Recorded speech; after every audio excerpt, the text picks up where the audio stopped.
मेहर बाबा की जय। अवतार मेहर बाबा की जय। अवतार मेहर बाबा की जय। नमो मेहर बाबा अवतार नमो देव देवा।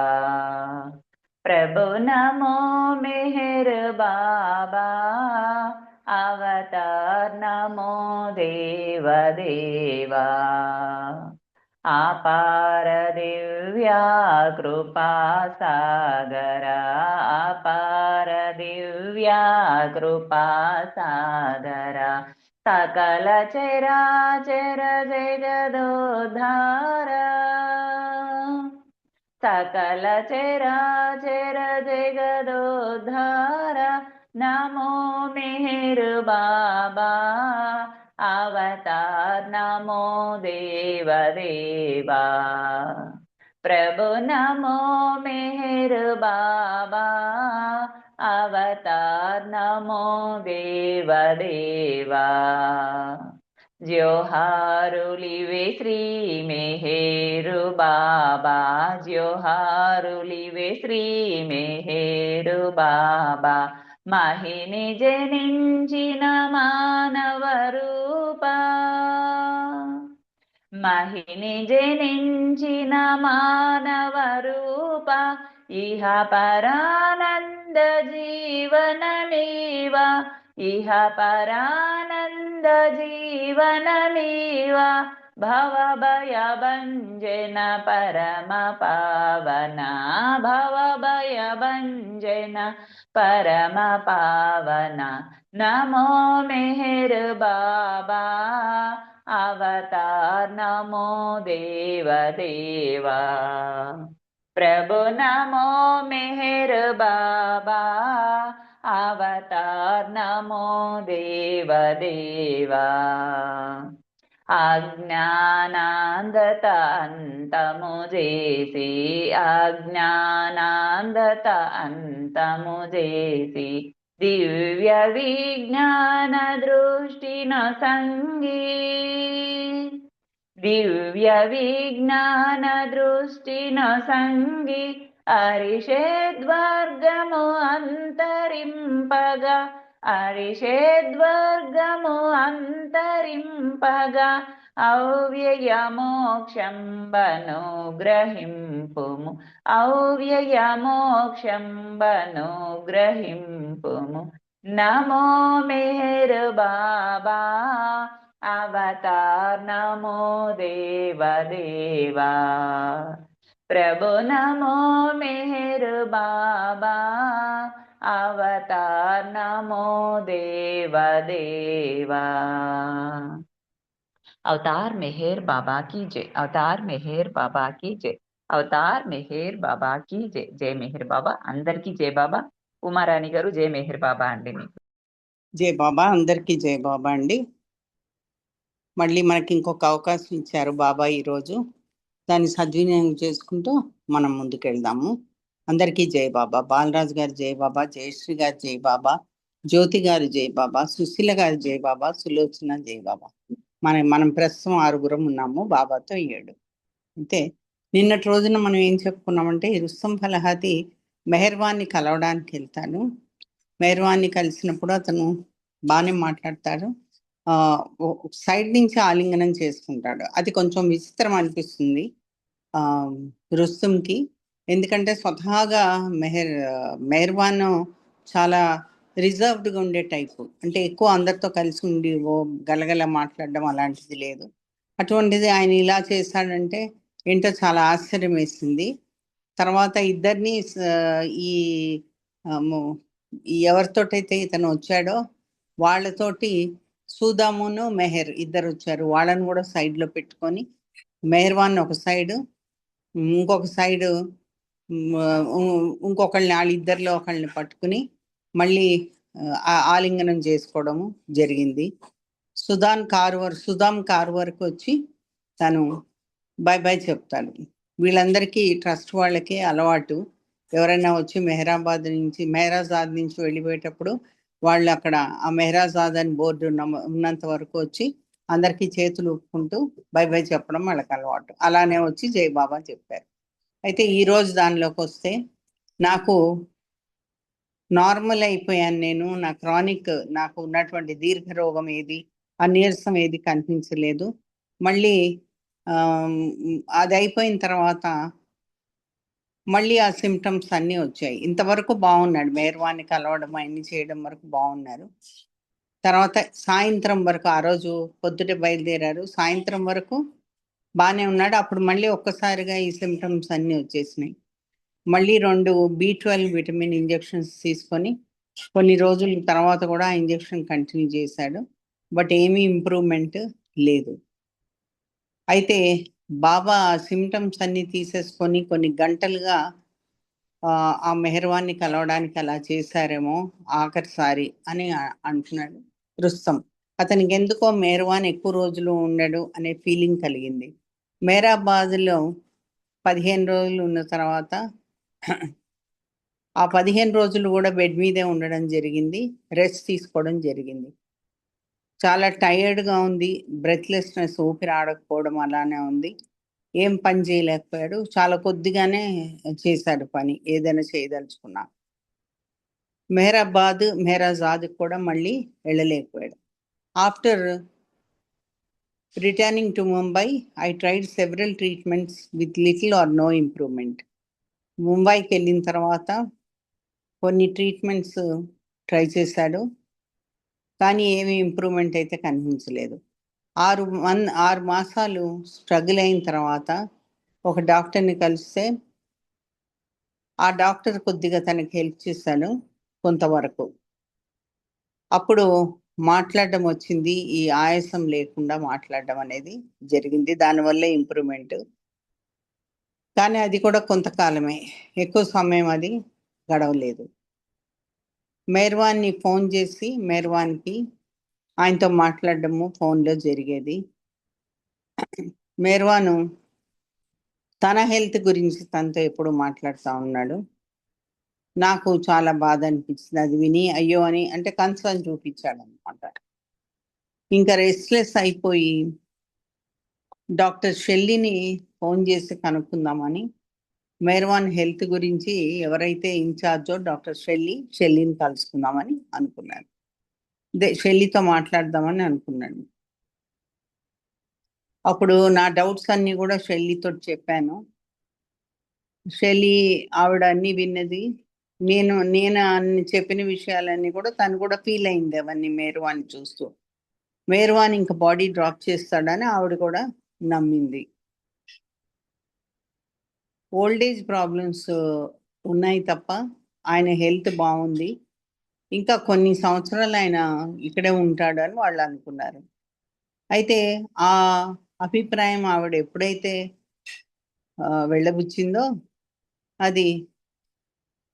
అది నా మైండ్కి హాయిగా అనిపించింది.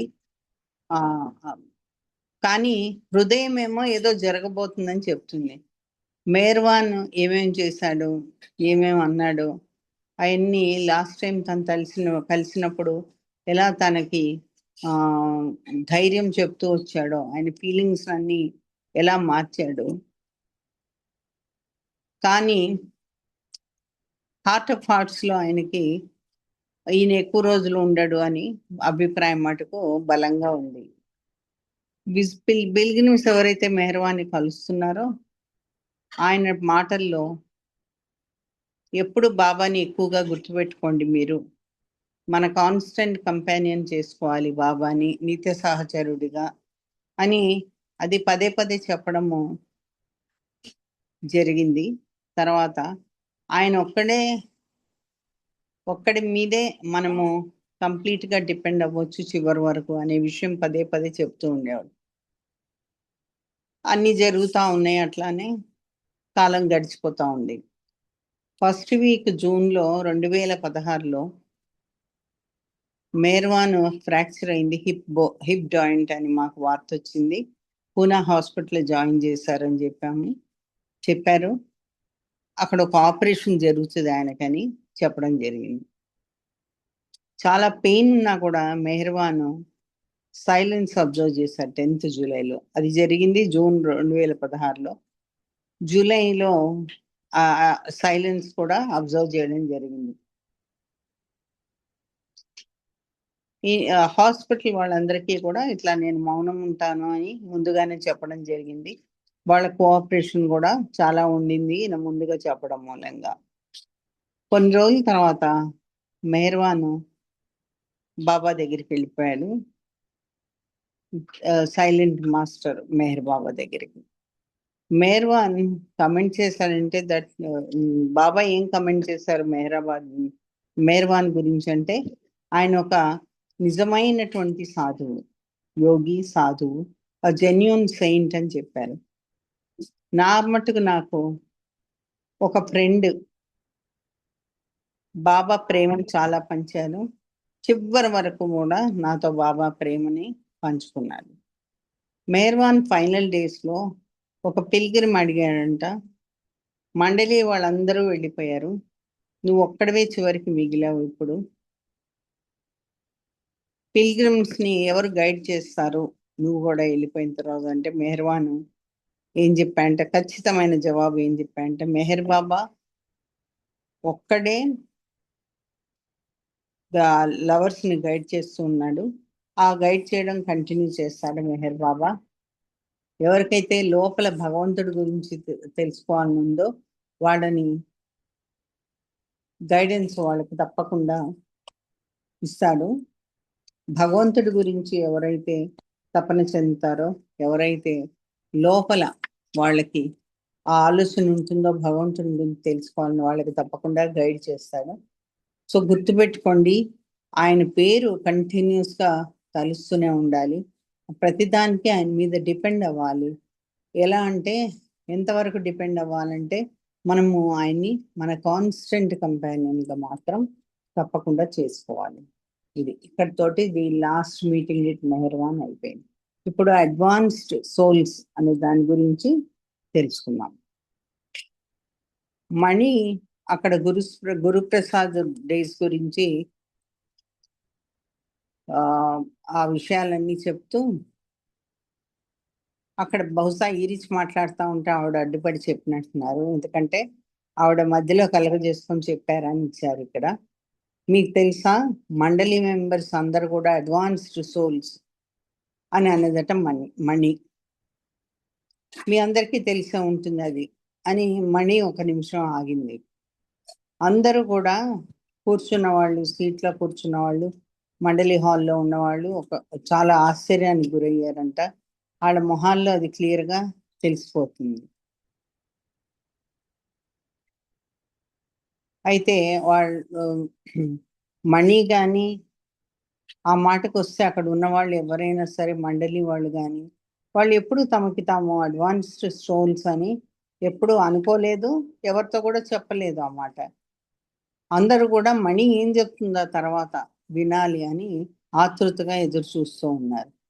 మణి క్లియర్ చేసింది అట్లా అనుకుని థ్రోట్ సరి చేసుకొని, అప్పుడు మణి ఏమన్నదంటే, నా ఉద్దేశం ఏంటంటే మేమందరం కూడా ఏజ్లో అడ్వాన్స్ అయ్యాము అని మణి నవ్వి, ఒక పెద్ద నవ్వేటప్పటికీ అందరూ కూడా నవ్వడం మొదలు పెట్టారు, నవ్వారు. మణి ప్రొసీడ్ అయ్యారు, ఇంకా చెప్తూ ఏం చేశారంటే, మీ అందరికీ తెలుసా మేము అడ్వాన్స్ అయ్యామని, ఎలా అయ్యామో మీకు తెలుసా? ఒక షాప్ కీపర్ తోటి మేము ఇంటరాక్ట్ అయ్యాము పూనాలో. అది మాకు ఈ అవేర్నెస్, ఇలా మేము ముసలివాళ్ళం అయ్యాము అని, ఏజ్లో అడ్వాన్స్ అయ్యామని అవేర్నెస్ మాకు అప్పుడు కలిగింది. పూనాలో బాబాతో ఉన్నప్పుడు బాబా మమ్మల్ని షాపింగ్కి వెళ్ళమని అడిగారు. ఒక పర్టికులర్ షాప్ ముందు నుంచి మేము వెళ్ళేటప్పుడు షాప్ కీపర్ మమ్మల్ని లోపలికి పిలిచేవాళ్ళు రమ్మని. మొట్టమొదటిసారి మేము వెళ్ళినప్పుడు షాప్ కీపర్ మమ్మల్ని పిలిచి, daughters please come in and have a look at our wonderful collection of clothes అని చెప్పారు. డాటర్స్ అని వాళ్ళని సంబోధించారు. శారీస్ ఉన్నాయి, శారీస్ కూడా చూడండి అని చెప్పడం జరిగింది. మీరు కనుక ఆ చీరలు కట్టుకుంటే చాలా అందంగా ఉంటారు అని కూడా ఆయన అనడం జరిగింది. అయితే కొన్ని సంవత్సరాల తర్వాత మళ్ళీ వీళ్ళు పూనాకి వెళ్ళడం జరిగింది. బాబా మళ్ళీ షాపింగ్కి వెళ్ళమని వాళ్ళు అన్నారు. ఈసారి ఆ షాప్ దాటి వెళ్తా ఉంటే షాప్ కీపర్ మళ్ళీ పిలిచి అన్నాడంట, sisters please come in, you have to look at the latest clothes.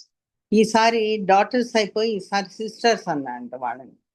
అయితే మళ్ళీ కొన్ని సంవత్సరాలు గడిచిన తర్వాత ఇంకోసారి మళ్ళీ షాపింగ్కి వెళ్ళినప్పుడు పూనాలో బాబా ఆర్డర్ ప్రకారం వెళ్ళినప్పుడు ఈసారి ఆ షాప్ ముందు నుంచి వెళ్తూ ఉంటే షాప్ కీపర్ అన్నాడంట, మమ్మల్ని గుర్తుపట్టి మదర్స్ ప్లీజ్ కమ్ ఇన్ అని పిలిచారు. మొట్టమొదటిసారి డాటర్స్, తర్వాత సిస్టర్స్, తర్వాత ఇప్పుడు మదర్స్ అనడం జరిగింది.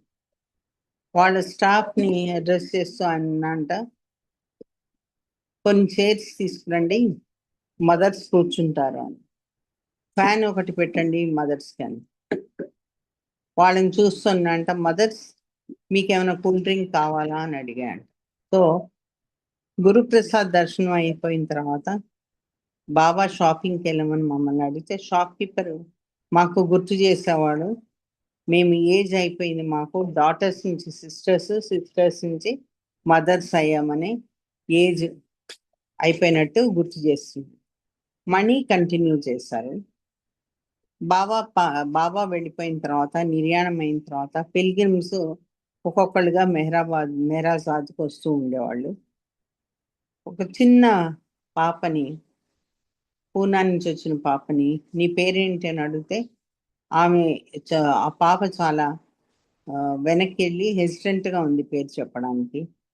అయితే వాళ్ళ అమ్మ ఎంకరేజ్ చేస్తూ ఉండే ఆ పాపని అంటుంది కదా, చెప్పు గ్రానీ అడుగుతున్నారు నీ పేరేంటో. సో మణి అంటున్నారు, now we have become granny's.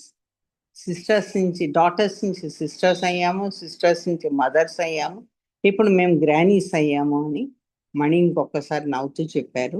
అందరూ కూడా తనతో పాటు జాయిన్ అయ్యి వాళ్ళు కూడా నవ్వారు. ఇంకొక దానికి వస్తే మనము బాబా ప్రోగ్రామ్స్ క్యాన్ బి అబ్స్ట్రకల్. అంటే బాబా ప్రోగ్రామ్స్ ఎలా ఉంటాయి? అబ్స్ట్రకల్ అంటే అడ్డము అనేది, దాని గురించి భావకల్చరీ ఇక్కడ మాట్లాడుతున్నాను. 2007లో ఇరానియన్స్ అందరూ కూడా ఒక గుంపులాగా వచ్చారు. వీళ్ళందరూ కూడా ఇరాన్ నుంచి వచ్చిన ముస్లిమ్స్. వాళ్ళందరూ మెహరాబాద్కి పిల్గ్రిమేజ్కి వచ్చారు. దానికంటే ముందు చాలా కొద్ది మంది ముస్లిమ్స్ వాళ్ళే ఉండేవాళ్ళు, మెహర్ బాబాని ఫాలో అయ్యేవాళ్ళు.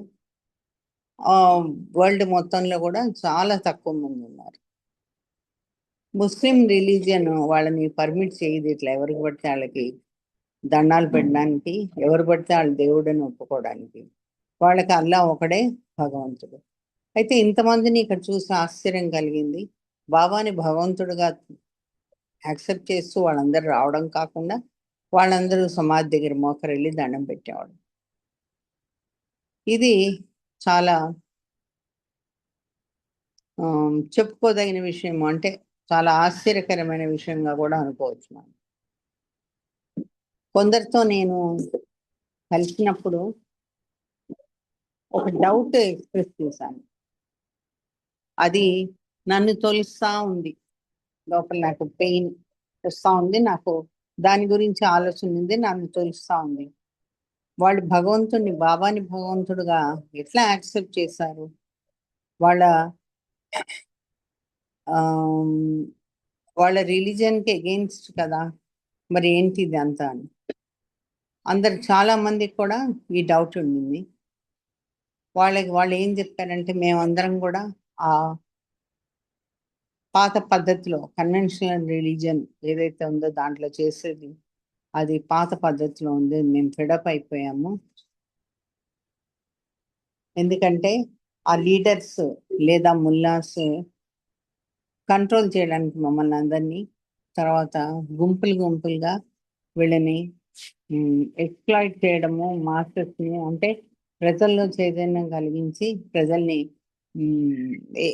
అంటే వాళ్ళని వాడుకోవడం, దీని గురించి అది జరిగింది. ఎందుకంటే వాళ్ళ పవర్ని వాళ్ళు ఇంక్రీజ్ చేయడానికి వాళ్ళందరిని అట్లా ఉపయోగించుకున్నాడు. సో బాబా మెసేజ్ ప్రకారము అన్నీ కలిపి ఒక వర్గము, తర్వాత కాస్ట్ అంటే మన కులము, తర్వాత ఒక వర్గము, ఒక నేషనాలిటీ కానీ, ఒక క్రీడ్ కానీ, రిలీజన్ కానీ, అది అది ఎట్లా ఉందంటే ఊపిరి పీల్చుకుంటే మనకి ఫ్రెష్ ఎయిర్ ఉన్నట్టుగా ఉంది.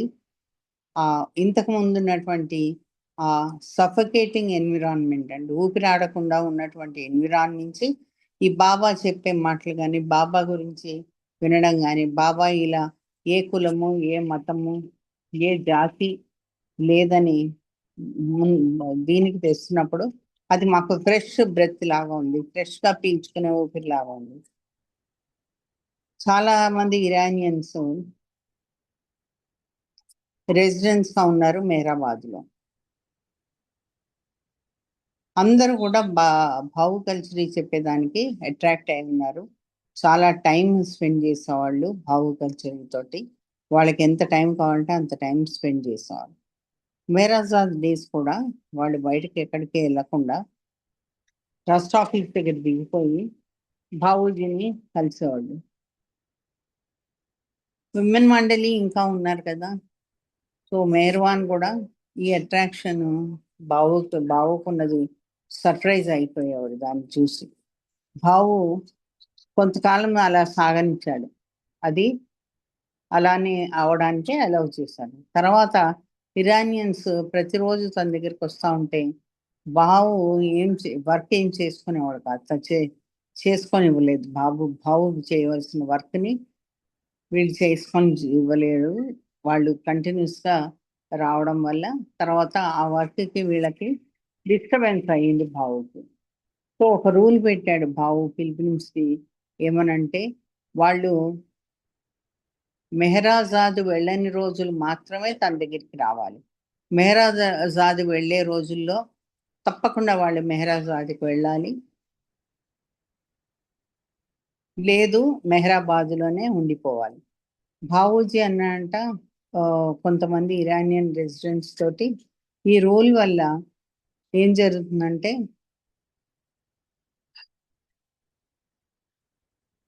ఇరానీ రెసిడెంట్స్ని ఈ రూల్ నుంచి ఎగ్జామ్ చేశాడు. రోజు రావడానికి కూడా ఎగ్జామ్షన్ అంటే దానికి పర్మిషన్ ఇచ్చాడనమాట, రోజు తన దగ్గరికి రావడానికి. ఒక పర్టికులర్ రెసిడెంట్ అంటే పర్టికులర్గా ఎవరైతే అక్కడ ఉన్నాడో ట్రస్ట్ కాంపౌండ్లో భావు ప్రతిరోజు ఆయన కోసం చూస్తూ ఉండేవాడు. ఒక ఒక విడత ఏం జరిగిందంటే, ఈ ట్రస్ట్ బస్ వచ్చినప్పుడు అక్కడ ట్రస్ట్ కాంపౌండ్ దగ్గర ఆగినప్పుడు మేరాజాద్కి వెళ్ళిపోయింది. భావు ఏమో అక్కడ కొంతకాలం కొద్దిసేపు ఆగి మేరాజాద్ వెళ్ళిపోయింది. భావు ఏమో ఎవరైతే ఈ రెసిడెంట్ తన దగ్గరికి రెగ్యులర్గా వస్తుంటాడో ఆ రెసిడెంట్స్ గురించి ఎంక్వైరీ చేస్తాను. ఎక్కడికి వెళ్ళింది ఆడామన్నమాట, ఎక్కడికి వెళ్ళింది ఏంటని. బస్సు వెళ్ళిపోయింది కదా, ఇంకా రాలేదని ఎదురు చూస్తున్నాను. బావుజీ హెల్పర్స్ చెప్పారంట బావుజీ తోటి, తను ఒక ప్రాక్టీస్ చేస్తుంది ఒక ప్రోగ్రామ్ కోసం, అది ఇరానియన్స్ అందరు చేస్తున్నారు, అందుకని రావడానికి కుదరలేదని. భావు చాలా డిసప్పాయింట్ అవుతున్నాయంట. వాళ్ళ హెల్పర్స్ వైపు తిరిగి, టూ మెనీ ప్రోగ్రామ్స్ ఉంటే మెహరాబాద్లో ఈరోజు ఈ రోజుల్లో టూ మెనీ ప్రోగ్రామ్స్ ఉన్నాయి, అది బాబా లవర్స్కి డిస్ట్రాక్షన్ చాలా, అంటే చాలా అడ్డంగా ఉంటుంది. అది బాబా గురించి కొత్తగా వచ్చిన వాళ్ళకి మటుకు అది చాలా డిస్టర్బింగ్గా ఉంటుంది. బాబు స్టేట్మెంట్ అందరికీ సర్ప్రైజ్ అయ్యారట అందరూ ఆ స్టేట్మెంట్ తోటి. సో నేను అడిగాను బాబుని, ప్రోగ్రామ్స్ ఎట్లా డిస్ట్రాక్షన్ అవుతుంది బాబా, ఒక ప్రోగ్రామ్ వాచ్ చేసేటప్పుడు ఎప్పుడు బాబాని గుర్తు పెట్టుకునే ఉంటున్నాను కదా. బాబు అన్నాయంట, బాబా లవర్స్ కొత్త వాళ్ళ కోసం నేను ఇది చెప్తున్నాను, వాళ్ళు అంత టైం ప్రోగ్రామ్స్ అటెండ్ అవుతూ ఉన్నట్లయితే పిల్గ్రిమేజ్ విజిట్లో తీర్థయాత్రలో అలా ప్రోగ్రామ్కి వాళ్ళు ప్రోగ్రామ్ని విజిట్ ప్రోగ్రామ్ కోసం వెళ్తే బాబా గురించి వాళ్ళకి ఎట్లా తెలుస్తుంది ఎక్కువగా. ఒక పర్సన్ బాబా గురించి తెలవాలి అంటే మ్యూజిక్ అది వాచ్ చేస్తూ మ్యూజిక్ వింటూ ఉంటే బాబా గురించి ఎక్కువగా ఎలా తెలుస్తుంది వాళ్ళకి. అందుకని వాళ్ళు ఎక్కువ టైము మండలి ఎవరైతే ఇప్పటి వరకు బ్రతుకున్నారో వాళ్ళతోటి ఎక్కువ సమయం గడపడానికి ప్రయత్నించాలి. ఎక్కువగా బాబా వేస్ ఇవన్నీ కూడా వాళ్ళకి ఆ స్టోరీస్ వినడం ద్వారా తెలుస్తుంది. మెహర్ బాబాతో వీళ్ళందరూ ఉన్నారు కాబట్టి మండలి వాళ్ళు చెప్పే అన్ని కూడా చాలా ఇంట్రెస్టింగ్ గా ఉంటాయి. దాని మూలంగా బాబా ఆ, పని ఎలా ఉండేది, బాబా ఎలా మెలిగేవాళ్ళు అందరితో అది తెలుస్తుంది. అదే కాకుండా వాళ్ళకి ఫ్రీ టైం దొరికినప్పుడు బాబా బుక్స్ చదవడము, లేదా ఎవరి దగ్గర నుంచి అన్న లైబ్రరీ నుంచి బారో చేసుకోవడము, లేదా కొనుక్కోవడం, ఇలాంటివి చేయాలి. స్టోరీ బుక్స్ అవన్నీ స్టోర్స్ లోంచి కొనుక్కోవాలి అని చెప్తున్నాను. మెహర్ బాబా అంటే ఎవరో తెలిస్తే కానీ, ఆయన విష్ ఏంటో తెలిస్తే కానీ బాబాని ఎలా ఫాలో అవుతారు వాళ్ళు తెలవాలంటే ఇవన్నీ చదవాలి. కొత్త వాళ్ళకి టైము ప్రోగ్రామ్స్కి అటెండ్ అవుతూ ఉంటే ఈ ఆ, బాబా బాబా విధి విధానాలు తెలుసుకోవాలంటే టైం ఎలా తెలుస్తుంది, వాళ్ళకి ఎలా దొరుకుతుంది టైం. అందుకని ఈ హ్యాబిట్ అయిపోతుంది ఈ ప్రోగ్రామ్స్కి వెళ్ళడం అనేది. అది వాళ్ళకి మంచిది కాదు అని చెప్పడం జరిగింది. వాళ్ళు ఈ గోల్డెన్ ఆపర్చునిటీని వదులుకోకూడదు అది దొరికినప్పుడు. అయితే వాళ్ళు చదివిన తర్వాత బాబా గురించి, బాబా విషయం ఏంటో తెలిసిన తర్వాత ఒక జీవితాన్ని దానికి అనుగుణంగా మలుచుకున్నప్పుడే బాబా మన నుంచి ఏమి ఎక్స్పెక్ట్ చేస్తున్నారు అని తెలుసుకున్న తర్వాత వాళ్ళ ఫ్రీ టైము ప్రోగ్రామ్స్ అటెండ్ అవ్వడానికి వినియోగించుకోవచ్చు. లేకపోతే అదొక డిస్ట్రాక్షన్ అని చెప్తున్నారు. ఇంతటితోటి ఈరోజు ఆపుకుందామండి. మళ్ళీ రేపు మనము కంటిన్యూ చేసుకుందాము. జ్యోతి గారు మీరు నమో మెహర్ బాబా చేయండి. సారీ, హారతి ఇవ్వండి బాబా. జై బాబా అండి. అవతార్ మెహర్ బాబా की जय। आदि सचेतन शांति निकेतन, आदि सचेतन शांति निकेतन, नमो ब्रह्मा मेरु प्रभु आरती अपनाओ, मेरु प्रभु आरती अपनाओ। प्रेम दीप में किए जलाऊं, निविड़ अंधेरा मिटता पाऊं। अपना सब कुछ तुम है चढ़ाऊं, अपना सब कुछ तुम है चढ़ाऊं। तुम मुझको सरसाओ, मेरु प्रभु आरती अपनाओ, मेरु प्रभु आरती अपनाओ। जीवन की हर सांस हमारी बन जाए बन जाए प्रभु गति तुम्हारी। हे करुणा कर लीलाधारी, हे करुणा कर लीलाधारी। तुम करुणा बरसाओ, मेरु प्रभु आरती अपनाओ, मेरु प्रभु आरती अपनाओ। बने आरती जीवन मेरा, बने आरती जीवन मेरा। आदि अंत का लय हो गया, आदि अंत का लय हो गया, खुले नयन और दिखे सवेरा, खुले नयन और दिखे सवेरा, तुम मुझ में छा जाओ मेरू प्रभु, आरती अपनाओ मेरू प्रभु, आरती अपनाओ। आदि सचेतन शांति निकेतन, आदि सचेतन शांति निकेतन, नमो ब्रह्मा आओ मेरू प्रभु, आरती अपनाओ मेरू प्रभु, आरती अपनाओ मेरू प्रभु, आरती अपनाओ। अवतार मेहर बाबा की जय, प्रीतम मेहर प्रभु की जय, पर ब्रह्म परमात्मा मेहर బాబా की జై. జై బాబా అండి, అందరికీ జై బాబా అండి. జై బాబా జ్యోతి గారు, చక్కటి హారతితోటి ఈరోజు మన